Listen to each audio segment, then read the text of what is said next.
Welcome to BIA, Canada's top black media provider. Whether you're looking for shows on fashion, art, music, or simple lifestyle, we bring you the best content the black community in Canada has to offer and so much more.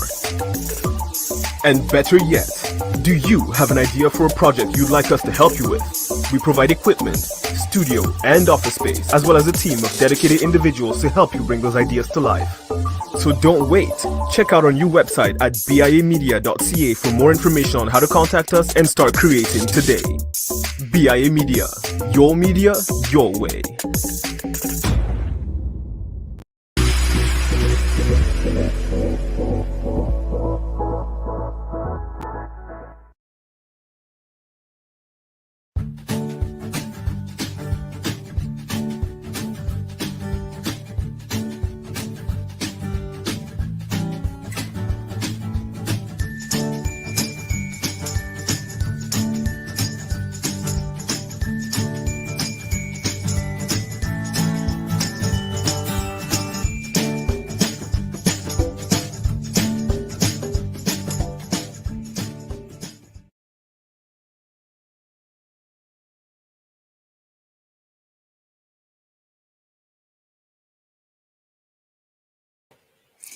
Hello, and welcome to Getting Real with Paula. My name is Paula Alphonse, and tonight I am talking to Teresha Young on love and your lived experience.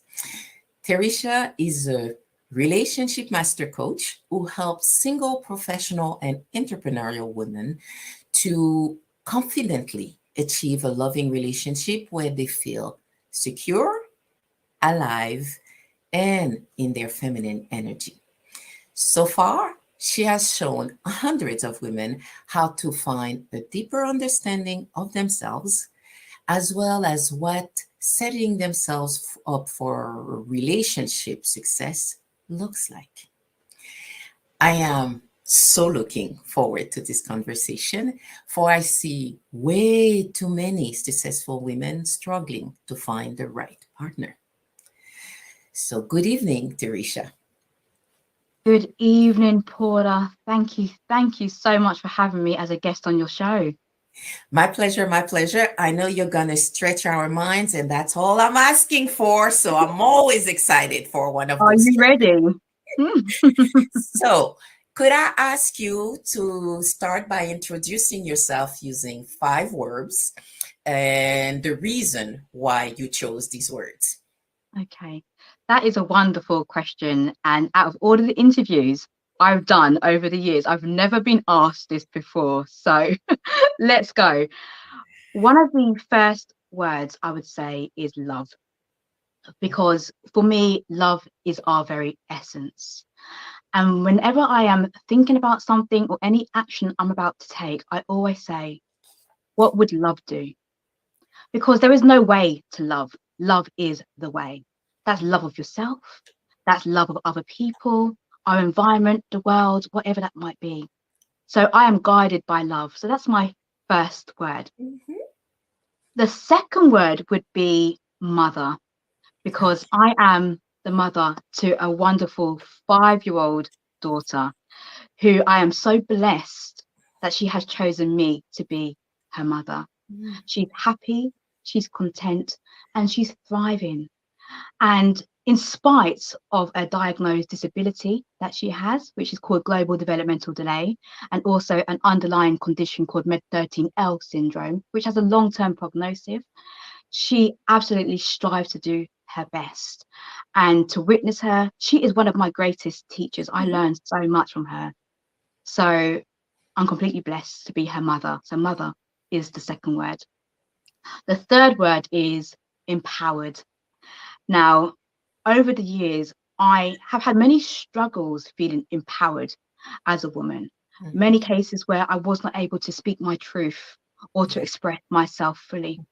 And over the years, I have really learned how to tap into my authenticity and to take responsibility for that, to have healthy boundaries, to know when I'm being overly accommodating, people pleasing, all of these little red flags that have popped up and have given me the opportunity to empower myself. So empowered is the third word. The fourth word is student. I believe that I am always learning. There's always a lesson or a learning opportunity in our experiences, even the ones that don't feel so good. I always sit back and say, what can I learn from this? Now, what is the lesson? What is the blessing from this situation? I am forever learning. I like to use an acronym actually called KEY. So it's KEY, which is keep educating yourself. Oh, okay. What I absolutely love. It's the key. Mhm. And the fifth word is connection, because we as human beings are wired to connect with each other. Yeah, Yeah. this is how we're wired. And in order to have a heart-to-heart connection with other people, that connection first starts with yourself. So that fifth word is to be fully connected with myself so that I can connect with other people, connect with the world in the way that best serves myself and others. I love it. I love it. And well, from what I know of you and your work, it just fits. It just fits. It speaks to your belief and your values, and that's what we're trying to achieve through life. The work has to be done in order to for us to figure out who are we and what are we trying to create. 100%, Paula. It's something I've learned so much over the years, tapping into and working from a heart-centered, value-driven place. Yeah. Because when you find when we're not actually doing that, there's so much incongruence, and Mhm. we're working in force rather than by flow.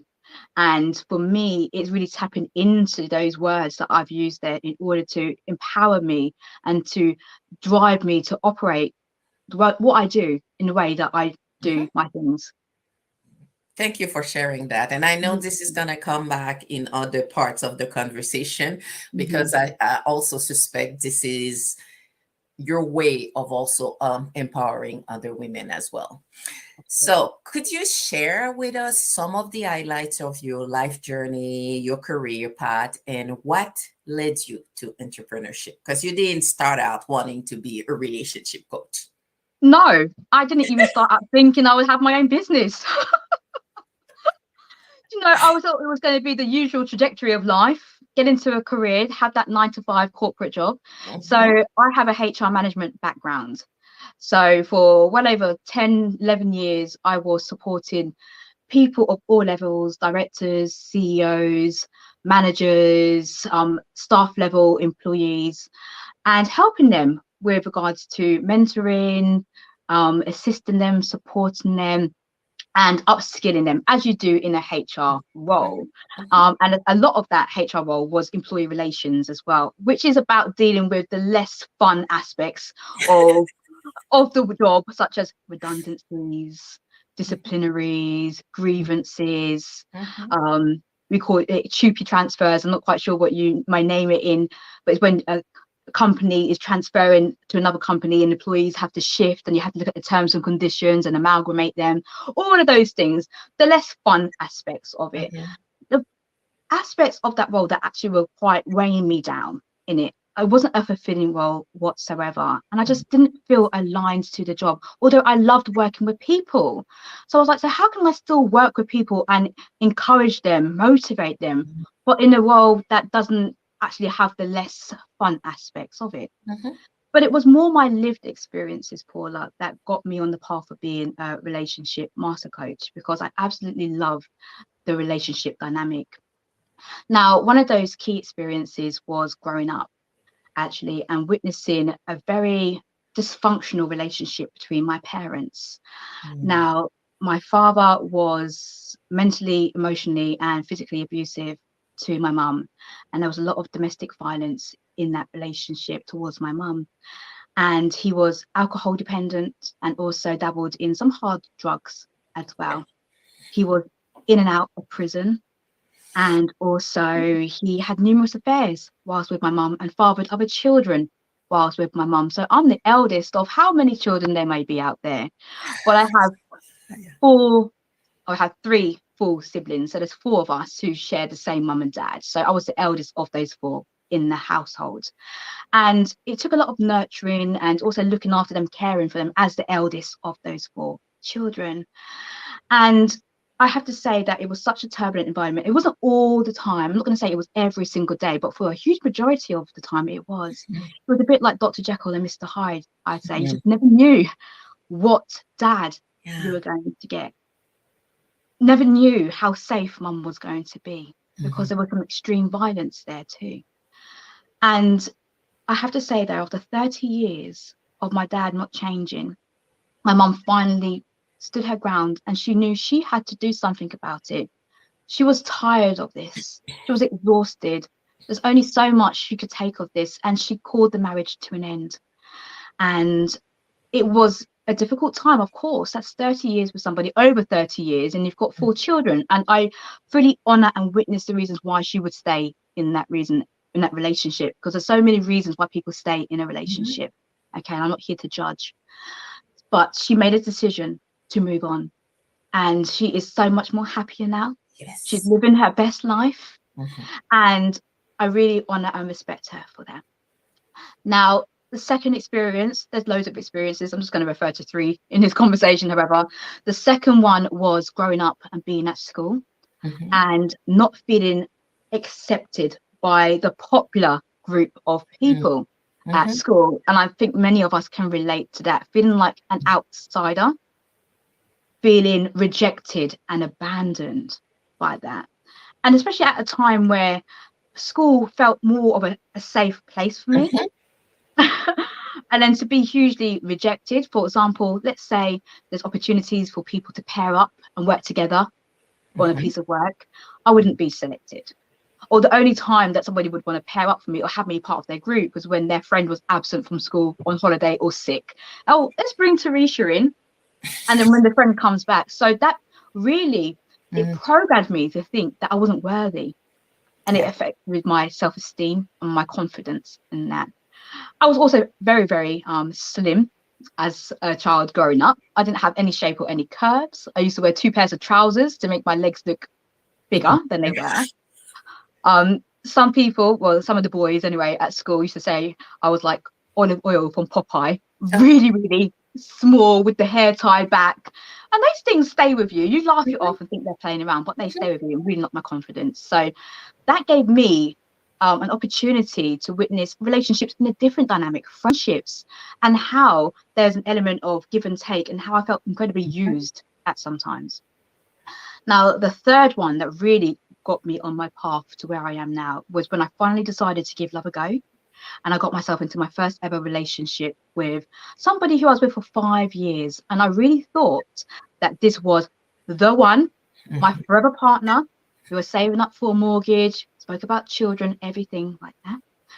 Suddenly, after 5 years, a bolt out of the blue, I received a text message from him saying it's not working and he doesn't want to be with me anymore. I couldn't see any red flags in that situation. Of course, we might have the little bickerings that you do, but nothing as fundamental to bring the relationship to an end. And by text message, and not even to give me the opportunity to meet up, to let's talk about this, what's happened. I started to question myself. What have I done wrong? Am I to blame? Could I have done anything differently? And it sent me into such a downward spiral. I was really feeling depressed. I was grieving this loss that I experienced. And it took a few years for it to get to the point where I was like, all men are the same. And that's a huge generalization. I know that's how I felt at the time. That's how I felt. And I didn't feel worthy. I didn't feel lovable. I didn't want to be here in this world anymore, Paula. So much so that I attempted suicide. I took an impulsive overdose and I said goodbye to the world. I wrote a note to say sorry to whoever found me in the situation they would have found me in. And I said bye to the world. I just did not want to be here. I couldn't cope anymore. Even though on the surface, it looked like I was doing well. I was doing my HR job well. Everything was going good, smiling with my family and friends. But deep down, I was devastated. Yeah. But I'm here to tell the tale. It didn't work. And in that moment, I always say that in your darkest moment, you can find your brightest light. And this was an opportunity for me to show up again in the world. and to really live my life and my dreams. But I knew that I could not stay in that position anymore. I was like, I Mm. have to do something about this. So I took responsibility, and I went to my GP and I spoke to them about exactly what had happened, because I just knew I needed help now. I Mm. needed help. So I spoke to the GP. They offered me antidepressants. It wasn't something I wanted to explore at that time, but they also offered me the opportunity to do CBT, which is cognitive behavioral therapy. Mhm. And it was through doing that therapy that I started to feel I could manage my thoughts, my feelings, and my emotions and my Mm. behaviors. I started to realize that I am actually in control of the way that I'm thinking. And then I always say that I'm a victor, not a victim. Mhm. And I really wanted to empower myself. And when I started learning this and some of the principles of CBT, I thought, who else doesn't know about this? It was like a magic moment for me, like I aha. know. And I thought, I'm going to use this knowledge and I'm going to find out more about coaching.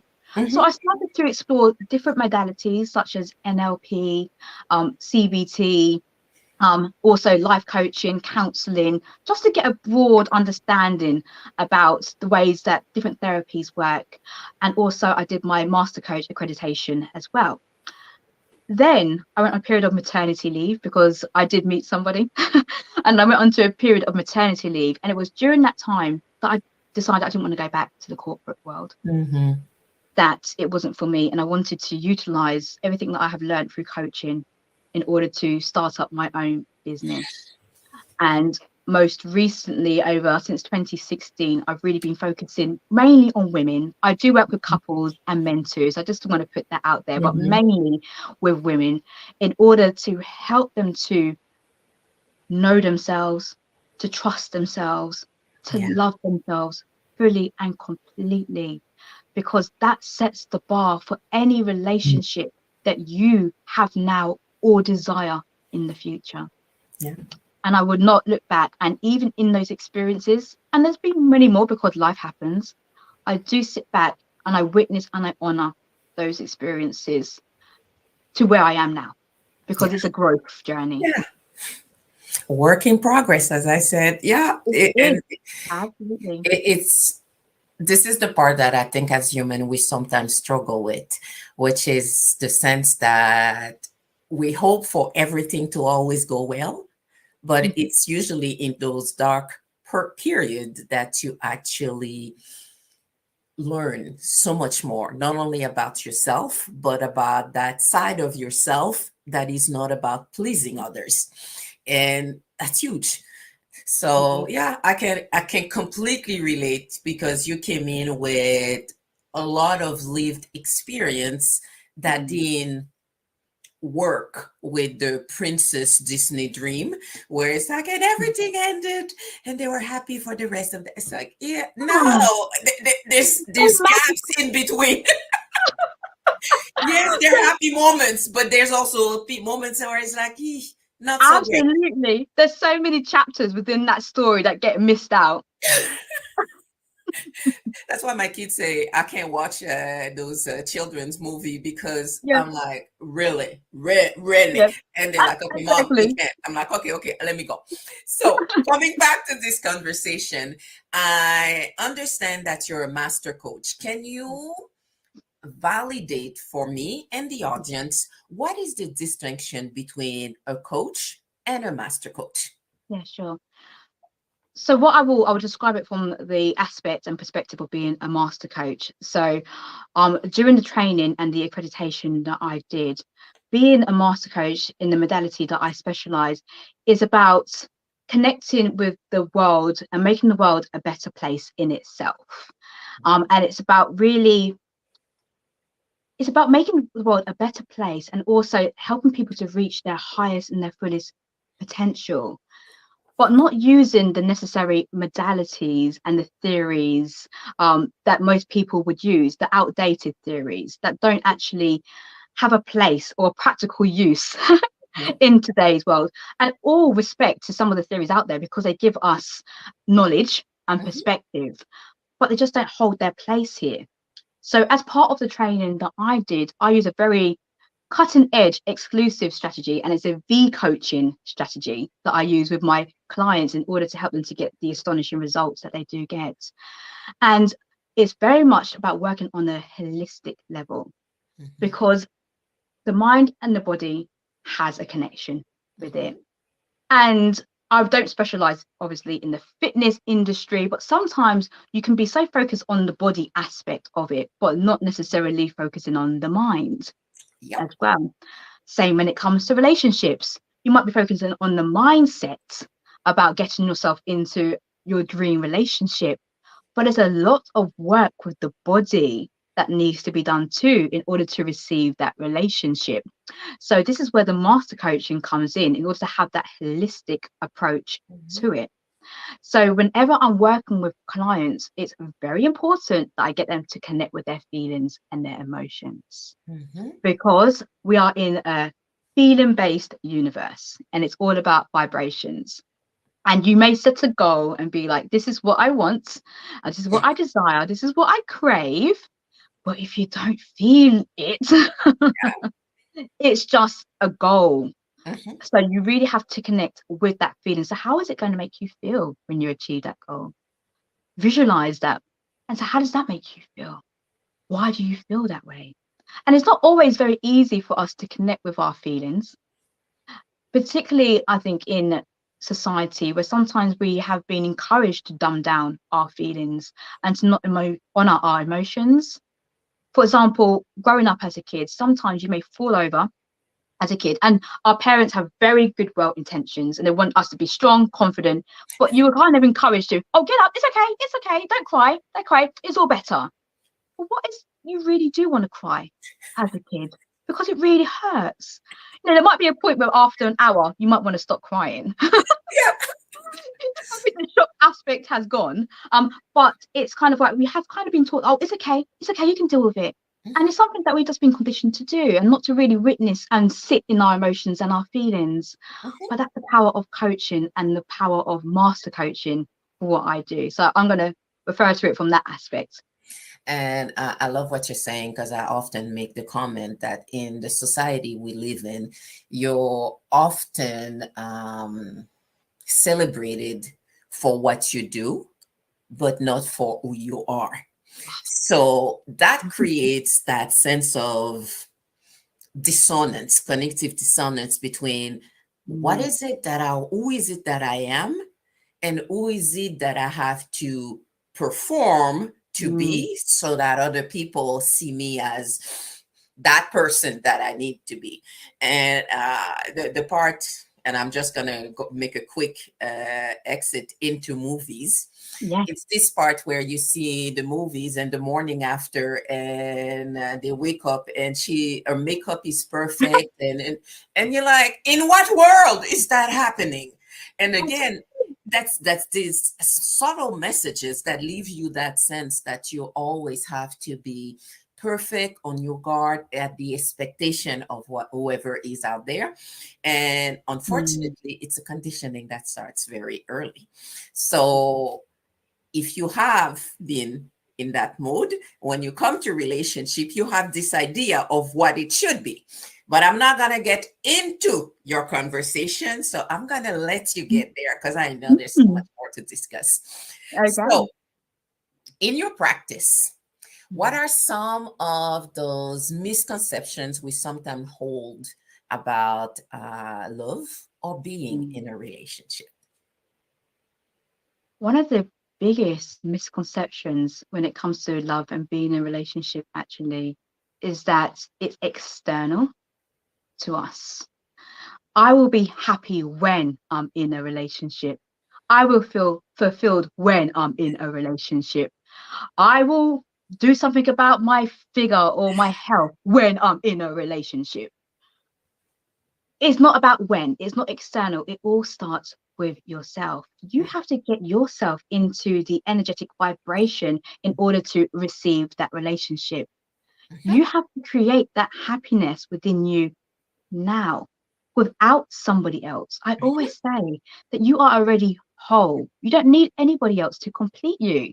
That's just a cherry on top of a beautiful cake.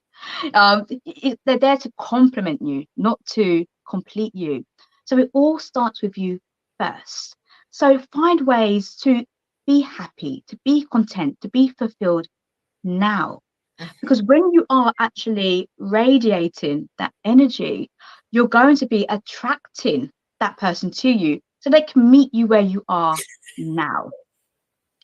And it is so incredibly important. And that's a huge misconception, is that it will only happen when you really have to find that for yourself right here, right now, and be present to everything you can achieve for yourself right now. Because the relationship first starts with yourself.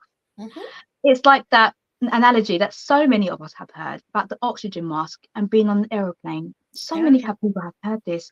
In the state where you may need to use your mask, you are told to put it on yourself first before you can even help anybody else in that situation. And that's the same when it comes to all aspects of life, when it comes to love. Even though sometimes I can understand, even if you are a parent, it can be like, oh, my children obviously come first, they're a priority. I'm a mother myself. I understand how important my daughter is to me. She is only going to get the best of me and the best of my mothering when I'm giving the best to myself and giving myself permission to have that me time. Because even if you are a professional woman, an entrepreneurial woman, a career-based woman, whatever that may be, we can get so caught up in the business of life and working long hours, feeling stressed, not giving ourselves a break. I'm like, oh, I'll give myself that break, that 5-minute me time, when it's about really finding times to incorporate that as a daily practice in your life, whatever that means for you.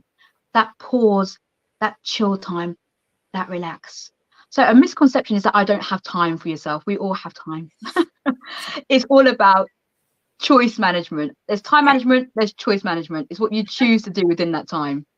And I know I hear often, I'm so busy, I don't even see where I would find time for a relationship. And then you're like, that's interesting, because at least in my mind, what you're technically saying, you're putting that aside. But then on the other side of your brain, you said, I want someone. But it's about, as you said, choice management. And I'm always surprised when people actually start dating. All of a sudden, they find time. Interesting. You couldn't find time before, but now you do. Oh, exactly. And sometimes there's so much of an imbalance. You're giving so much time to the dating experience and that you're not giving time for yourself and for other things. So it's about striking that harmony and to also say, what is a priority? If being in a relationship, dating is a priority for you, you will find a way to make that work, whatever that might be. It might just be, 5 minutes to explore a way to meet people. It could be on a dating app. It could be actually just walking out and making eye contact with people, just to get yourself into that energy of connecting with somebody. And then you might extend it to 10 minutes, 15 minutes. But there can always be a justification or a reason for not doing something. But it's a matter about how important is it for you.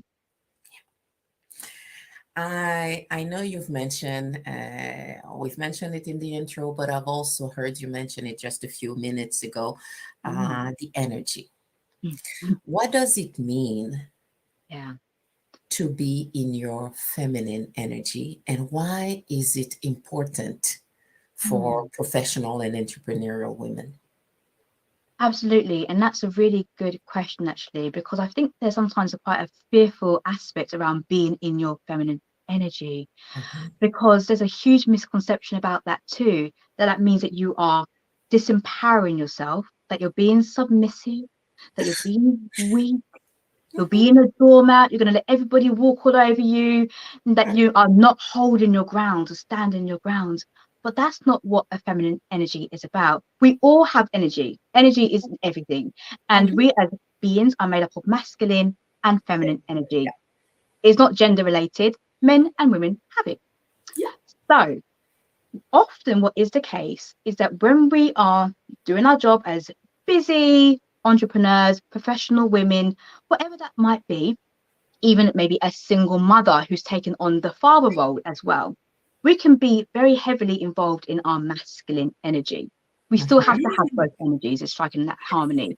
But this is the doing energy. This is the provider energy. This is the action, the goals, the visions. We all have to have that in our life, we do. Yes.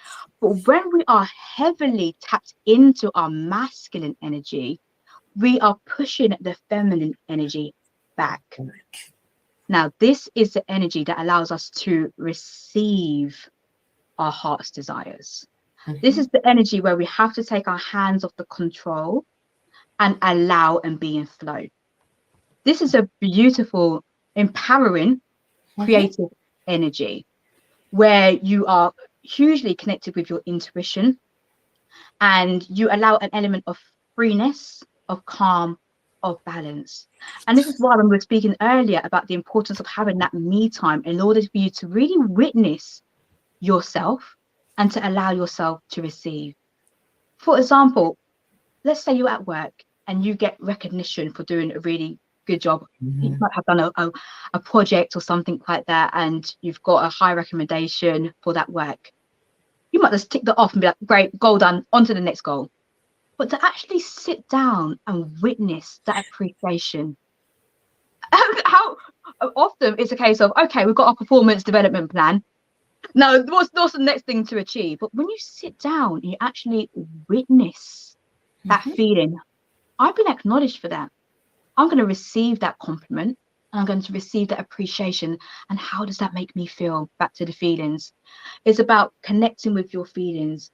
So often when you are looking to be in the dating scene and to receive that relationship, you have to be in that feminine energy. And some of the things that we may witness when we're not being in our empowered feminine energy is when we are being people pleasers. We feel like we're acting like a martyr. We've gone into a survival based mode rather than being in flow. And everything is not allowing yourself that pause to be able to just to hold back and just be in that energy. Sometimes in a relationship dynamic, you could even be, for example, your partner has decided to plan a weekend getaway for you and you're there micromanaging it. Oh, so what time are we leaving? Where are we going to be staying? How long are we going to be going for? Just sit back and allow yourself to receive. Then also you are empowering the man, if it's a man-woman dynamic, to be the provider and to be in his masculine energy that drives it. So it's understanding it, because if you move into a relationship and you're heavily in the masculine, you're going to have two masculine energies predominantly that are going to start gritting against each other. So that's what being in your feminine energy is about. And it's not about being more feminine. Like it doesn't mean you have to necessarily go out there and have your nails done or dress in a certain way. It's just the energetic flow of being. And I would also recommend for men to tap into their feminine energy too. It's not a weakness, you're not disempowering yourself, but allow yourself to be in that receptive mode too, to allow your partner to be able to give to you and for you to receive that too. I love what you're saying, because I can see some of those professional women that I spend time with, and it's that masculine energy that is so high, and you're in a work environment where you expected to deliver on certain things, and you're managing people, you're sometimes managing your household and things like that. So you are in that masculine energy so intensely and so much of your time that after a while, even when you say, okay, I'm going to put a dress and lipstick and high heels and now I'm ready, your brain is still, this is the way I do it. Okay, I'm supposed to be there for this time. Okay, I should be there. And if you get there and he's not there, it's just like, again, that masculine energy. And it's just this, as you say, this ability to be on the receptive mode and not be the driver of everything you do. Absolutely. It's okay to be the passenger. and to Every now just, and then. yeah, it's absolutely okay every now and then. Be the passenger, enjoy the ride, as the passenger in that, because yes, as you right saying, in that world, in that professional world, there's that competitive energy, a sense of having to prove yourself in order to get a certain recognition. So there can be that. But it's that awareness, Paula. It really is that awareness where you are actually transitioning that energy into more of your personal dynamics as well. And when you start tapping into your feminine energy and becoming comfortable with it, you actually really enjoy it. It's lovely to be taken care of. Oh, yeah, definitely. So Definitely. lovely And when I'm talking about being taken care of, it doesn't have to be just in a relationship, because we have this idea that when we're talking relationship is with a significant other, somebody you want to have a longer term intimate relationship with. But you're in relationship with all kinds of people all the time. When I have a friend who just says, I'm coming to pick you up and we're going to go, I'm in. Yes, I don't have to exactly. think about it. Let's go on the trip. I got everything organized. All you have to do is show, I'm in. Because I'm not in charge. I didn't have to, but I also know it's well done. So I don't have to worry. And Mm, those are those elements sometimes, because you have been so much at the forefront, finding that shift mode mm, in order to move to the passenger is for certain people more uncomfortable than for others. But you have yeah. to prepare yourself for it if that's what you want. Absolutely. And that really starts with yourself. So if it feels completely out of your comfort zone in terms of receiving from other people, start giving to yourself so that you can receive Mhm. for yourself as well. Give yourself something so that you can be receiving it yourself. Even something really small like a compliment from somebody. They may say, oh, you look really nice today. You don't always have to go back and give that person a compliment as well, because we can get into the habit of having to say something back. Mhm. But sometimes you can just receive it and say thank you, and just receive it, and to be in that energy. So it definitely is a receptive mode that I do encourage everybody to embrace and embody. Thank you. Thank you. What are the things that you feel you are the most grateful for in your practice? In my practice is actually seeing when, obviously, coaching takes its two parts. Obviously I'm there as a coach, and also the coachee has to be willing to commit to doing the work as well. Yeah, you're paying me, but you have to own up to what you said you wanted Exactly. me to do. Yeah. Exactly. That's the thing. They're not doing it alone, but they have to do the work alone, if that Mhm. makes Yeah. sense. So in terms of what I do, there's worksheets and there's work and there's activities and little tasks that I will set for them in order to put into practice what they are learning with me as a coach. So what brings me so much gratitude is when I hear those aha moments from my clients. And these can be really small wins, small results. The other day I was working with a client who reached out to me, and she's starting to explore the various little opportunities outside of a dating app to meet somebody and getting out of her comfort zone. And she actually left her town and got on the tube, on the train, and went into another town just to explore it all by herself so that she could just maybe connect differently with other people. And that was a huge win for her, because she's been doing the same thing. This is That's it. Einstein's definition of insanity, isn't it? It's doing the same thing over and over and expecting a different result. Yeah. Yeah. So if she's doing the same thing, she's going to get the same result, potentially. So she did something different. She was so proud of herself for doing it. Mhm. She goes, I enjoyed it so much. And I was super, super, super proud of her for that too, because it takes an element of confidence, and it's seeing that transformation of my Mhm. clients as well. Because when I start working with somebody, I always start with themselves first.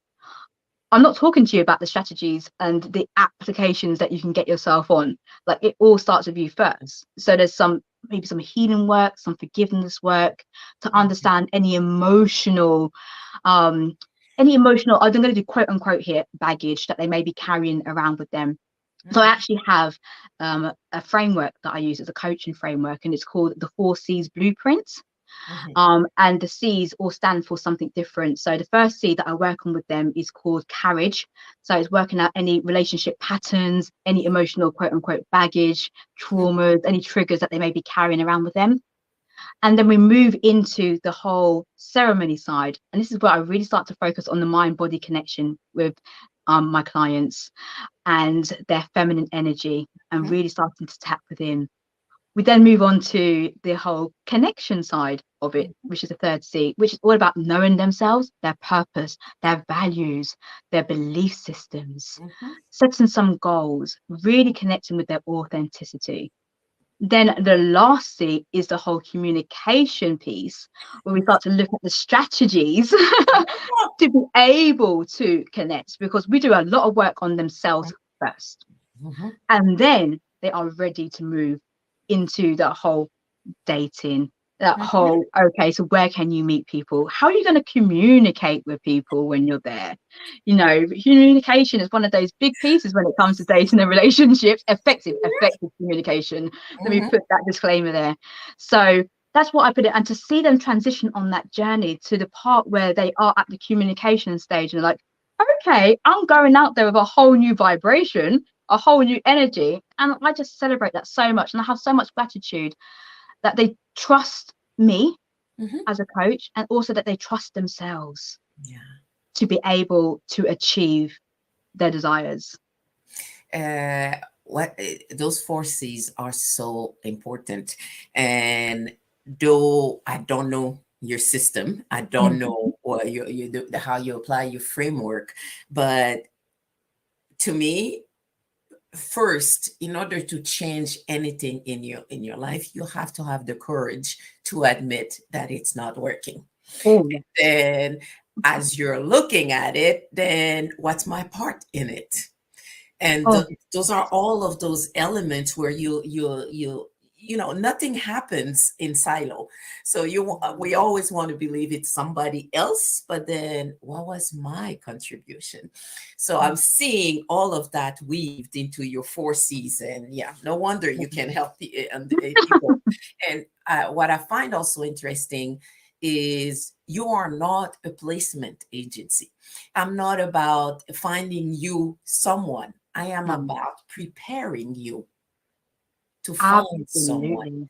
But when we're preparing to find someone, we're actually doing that cleanup inside so that we can receive. Because otherwise, you know, it's like trying to buy new clothes, but your closet is overflow with things that you haven't worn in years. You need to get rid of those, decide what's no longer serving you, and figure out how to move forward. So that's beautiful. I love those extra C's you've added in: courage and cleaning up. Maybe I should make it the 60s blueprint. But yeah, absolutely, that makes so much sense, because it is a cleansing process, which is why taking responsibility is what you said there is really key, because it is easy to apportion blame on people that are no longer there, that can explain. Exactly, and they could be living their best life right now, and we're sitting there holding on to that hot coal, burning our hands, not letting it go. So a lot of the work that I do is that forgiveness piece. Doesn't mean that you're condoning their behavior or their actions. It's just allowing yourself to let go of those feelings, those emotions, those thoughts that are weighing you down. Clean it out, cleanse it, create an opening for something new and vibrant to happen for you. Love it. I have to ask, because I'm listening to this and I'm making all kinds of connection, and I don't know where the audience is, and chances are they also say, but how do we do that? So are there some concrete tips or practices that you could share that anyone could put in place and at least start seeing something and recognizing maybe some of those things that are blocking their path forward?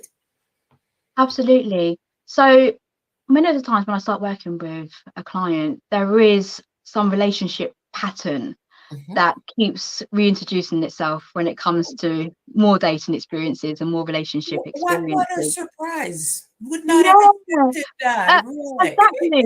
There seems to be a common denominator here. So Yes. Yeah, no, but it's true. But when you're in there, sometimes you don't see it, but you have to definitely. recognize it and acknowledge it and then figure out the path forward. And this is what I do as a coach, because quite rightly what you said there, when you're in it, it's like being a picture. It's like being inside the picture. You cannot witness everything that's going on. So me as the observer, I'm here to look at the picture with you in it and say, what is going on in this frame? So a lot of what I do is firstly is to encourage people to journal, because one way that you are really going to witness your thoughts, your feelings and your emotions is by writing it out. Mhm. Because if we are very much busy people, we're not giving ourselves enough time to actually sit down and witness what is going on. We can quickly skirt over it, can't we? Yeah. So if you allow yourself some time to really witness your thoughts, your feelings and emotions, and to get it out of your head, to make the intangible tangible, get a pen and paper. I always do encourage actually a pen and paper rather than typing it out. This is a different energy exchange when you can actually write it down. Sometimes you just may even want to scribble just because that's the way that you want to let it out. But then you can really question some of the things that you are saying. So if you've got the empowering thoughts, really celebrate that, Mhm. really witness those thoughts, but then also you can witness the thoughts that don't leave you feeling very good Mhm. or are triggering you. And you can say, okay, I honor that, I witness that, I acknowledge it. Now, is this a time to address it? Because sometimes there's a better time, as long as we do address it, or can I actually really delve deep into this? Then ask yourself, okay, this is how I'm feeling. How can I think or feel differently? Mhm. Would I say this to my best friend or to my child or to a niece, perhaps, or a nephew, whoever, even a young child? Would I say some of the things I'm saying about myself to my child or to someone I really care about? Mhm. If you would not say that to somebody else that you really care about, then we have to think about ways of not saying that to ourselves, to giving ourselves that same care. So journaling is very, very powerful. And it's also a really, really empowering journey that you can do is when you read back in Mhm. months to come about where you were at that time. Yeah. Because when we are in that moment, sometimes it can feel like that's the end of it. Mhm. But it's all temporary.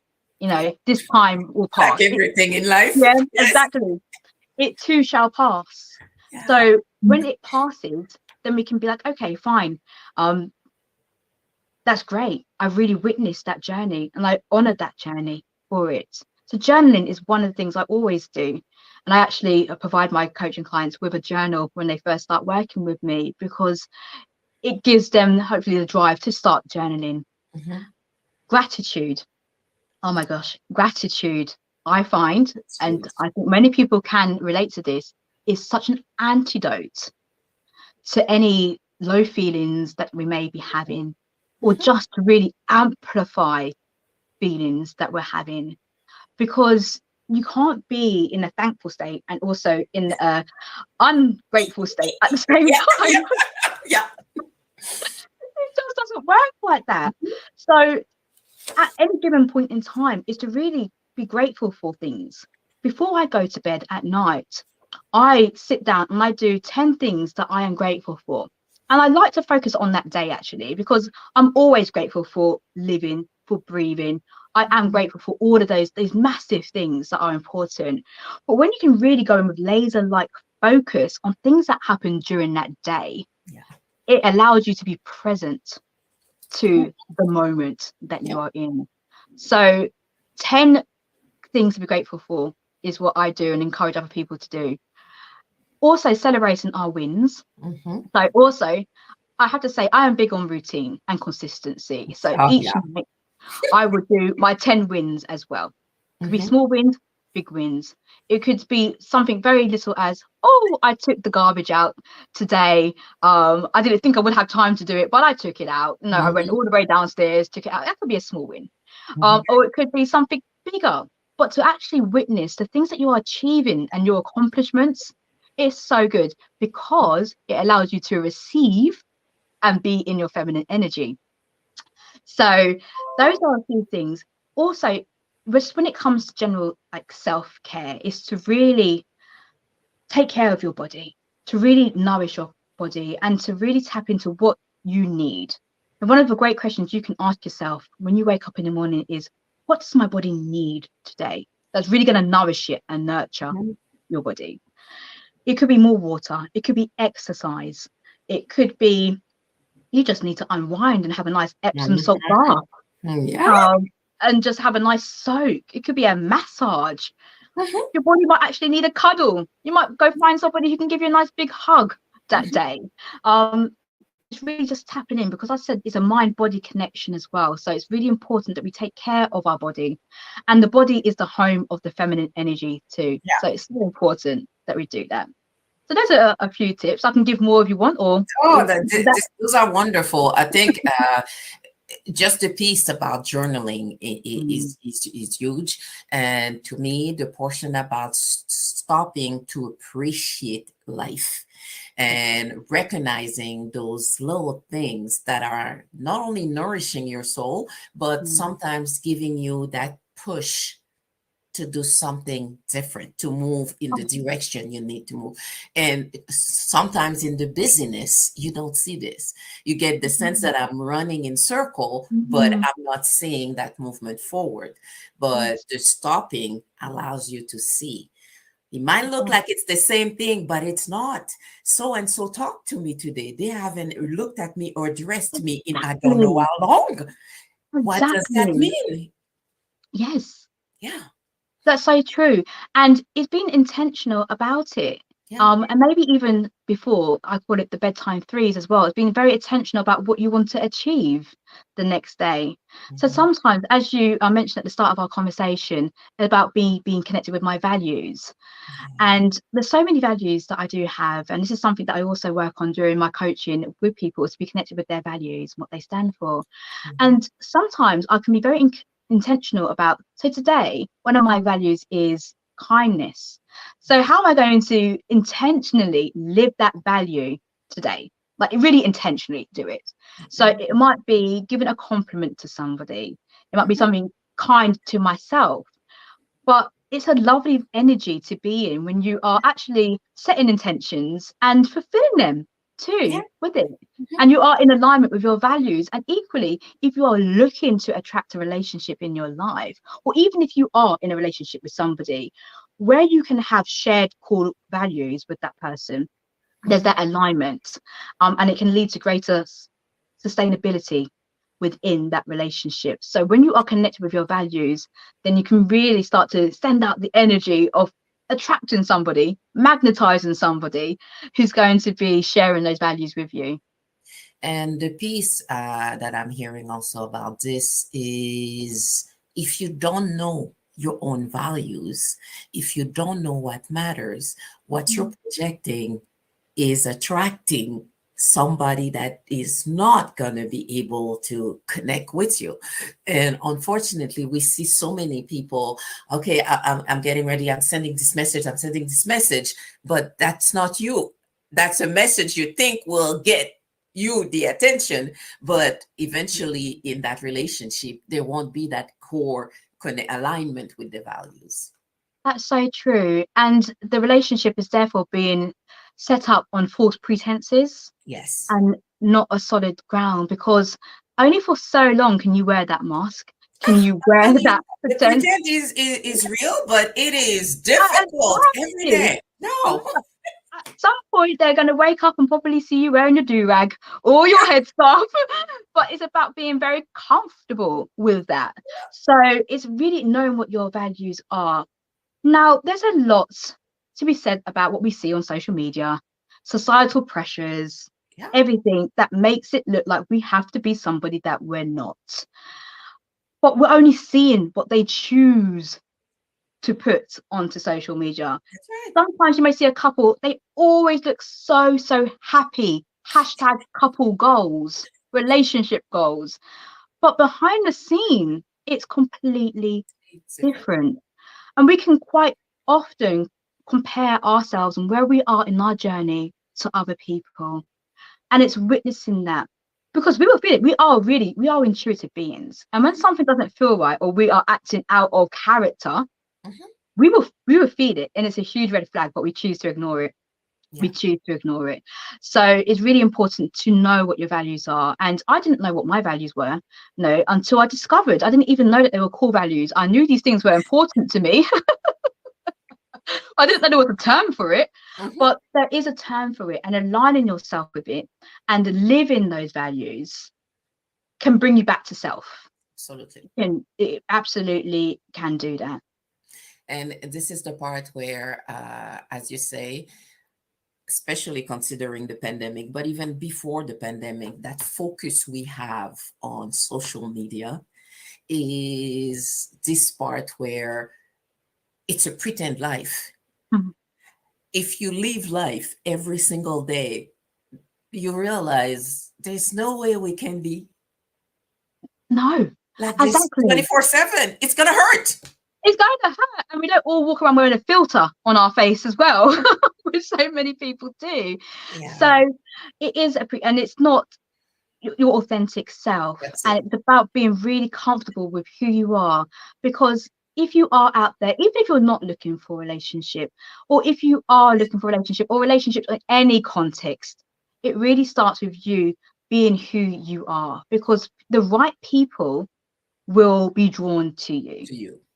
Know your values, set healthy boundaries, and then you will have the right people in your life, as long as you are prepared sometimes to make some tough decisions about who you allow and who you give permission to be in your life. Oh, yeah. That's not always easy. Yeah. That's not always easy. I've had to set some boundaries, some healthy boundaries with some people. My dad, for example, I spoke about at the start of this conversation. I have a healthy boundary with him now. So make sure that I feel protected and I feel safe. When I'm around them. My coaching program is actually called Safe in Love.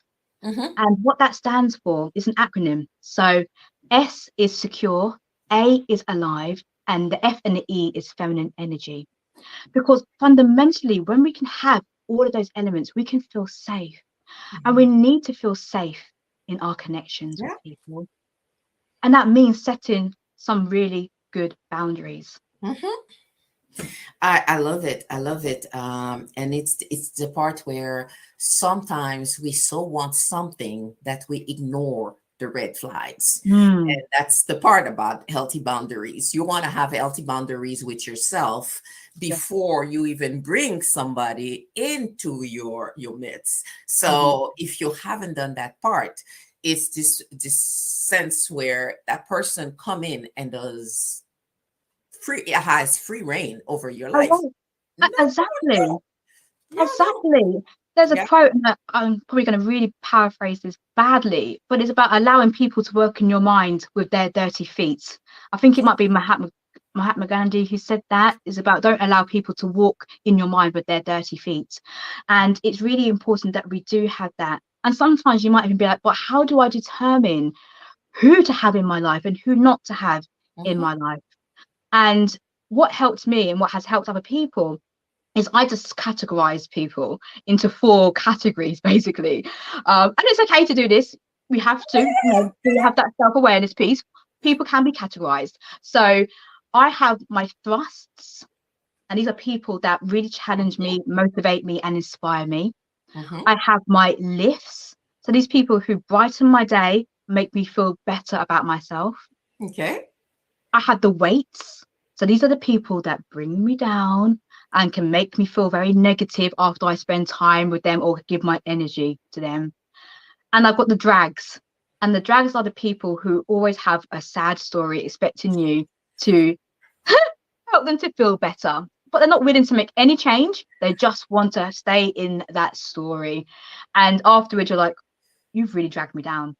Yeah. So for the people where I feel lifted by and who thrust me forward, I choose to spend more time with them or to give more of my energy to those dynamics and those Yeah. relationships. For the drags and for the weights, I simply manage my time with those people, because sometimes those people will be part of our lives. Mm-hmm. Sometimes it might even be your partner. Sometimes it might even Mhm.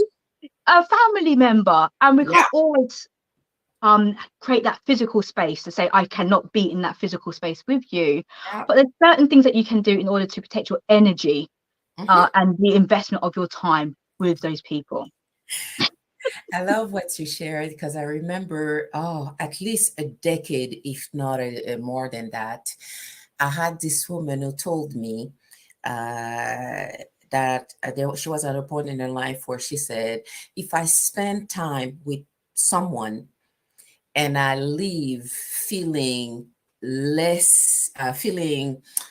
I say, less energy Mm, and less happiness, mm, I am going to start questioning. If after three encounters, it is mm. always that same feeling that comes back, I mean, it's time to let go. That is such an awareness piece. And I love the fact how she did the 3 times. So she's going to do it once at 1, 2, 3 strikes, you're out. That Yeah. was basically. And it's important that we do that. And of course, you're going to have to navigate maybe a conversation around how you spend less time with that person or Yeah. how you give less energy. Sometimes it requires a conversation, sometimes it doesn't. Sometimes you can just create a distance Yeah. quite naturally. And sometimes you do have to have what you might call a tough conversation with somebody. And to me, that has stayed with me because I have also noticed, as you say, I didn't have them as you have put them in those Yeah. categories, but I kind of do the same. Certain people, you Mm, manage your time, yeah. and it could be you call me, I start that conversation, and in my mind, I have half an hour for you.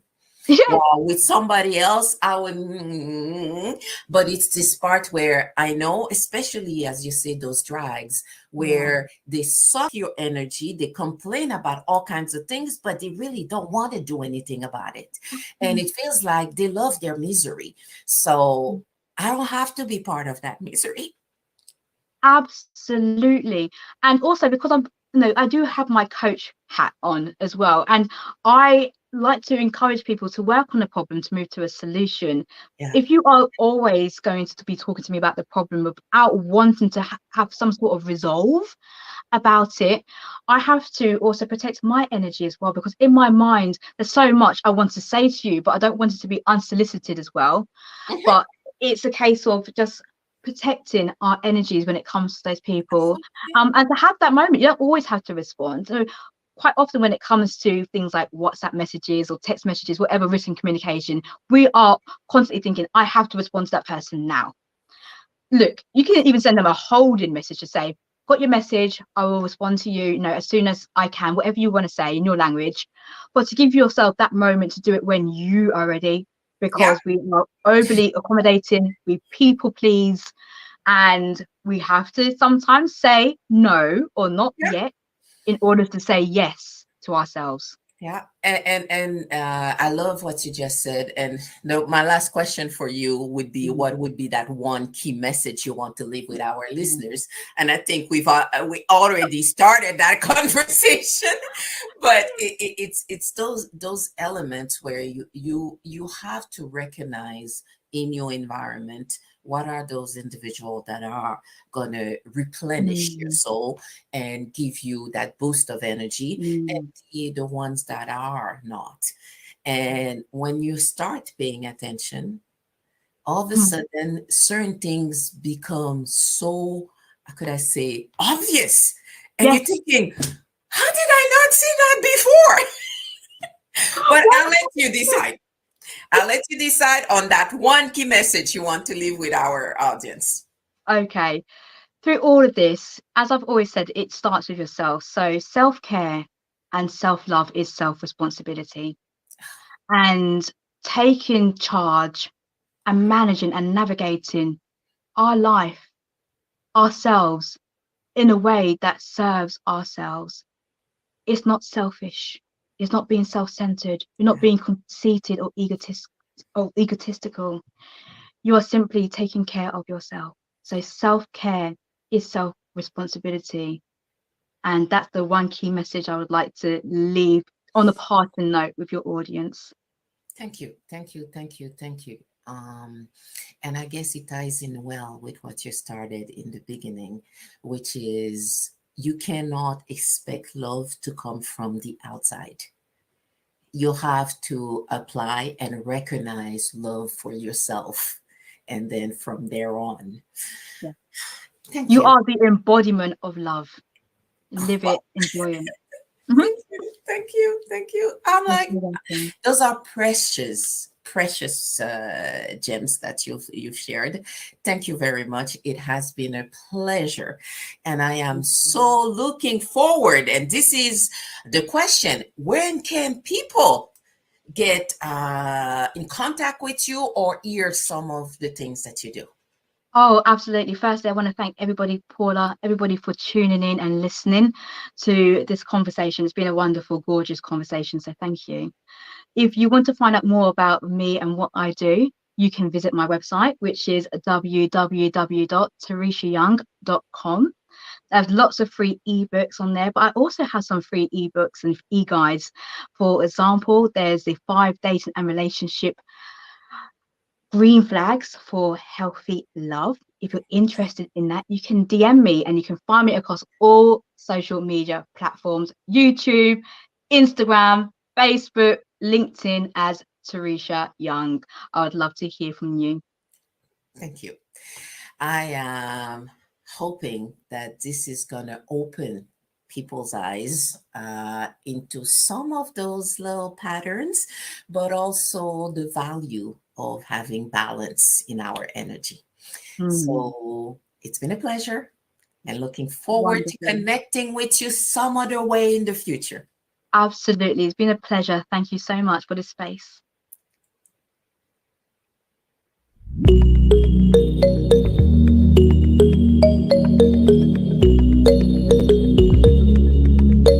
Hi, I'm Teresha Young, relationship master coach, and I am here to let you know that I was recently invited to be part of a blog carnival.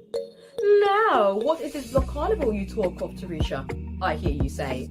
Well, a blog carnival is basically where a group of bloggers, authors, writers collaborate on writing about a particular topic. Now, the topic that we chose to collaborate on was self-confidence and low self-confidence.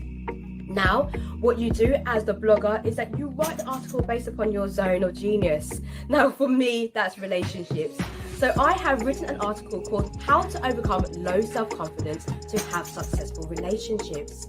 And in this article, I talk about what self-confidence is, how low self-confidence could be showing up for you, and then 3 simple ways to overcome low self-confidence so that you can have a beautiful, nurturing relationship with yourself and also have successful relationships with other people. I will drop a link to this article in the comment section or description section below, because it can be found on my website, www.tereshayoung.com/blog. Now, I would love to hear your thoughts on this article, because I've had some really great feedback. People have been saying how they love the way I pose questions within the article to really help the reader to think and to evaluate and assess where they are. So please do let me know your thoughts. Pop back to this channel and let me know, or you can drop a comment on the actual blog post. But until next time, please do take a look at the article, because not only can you see my article, but you have access to the other articles of the bloggers there, because each article is amazing in their own right, and I'm sure you're going to get plenty of value from it. So that's me, Teresha Young, your relationship master coach, and I'm here to help us to connect, evolve and rise together so that you are truly able to have the fullness of love, life and relationships of all kinds that you desire and deserve. And if you have not already, hit that like button, please do so. Subscribe wherever that button may be for you. I guess it's down here. And also hit that notification bell so that you can get notified whenever I upload a video. Remember to turn it to all notifications. Lots of love to you, and take good care of yourself.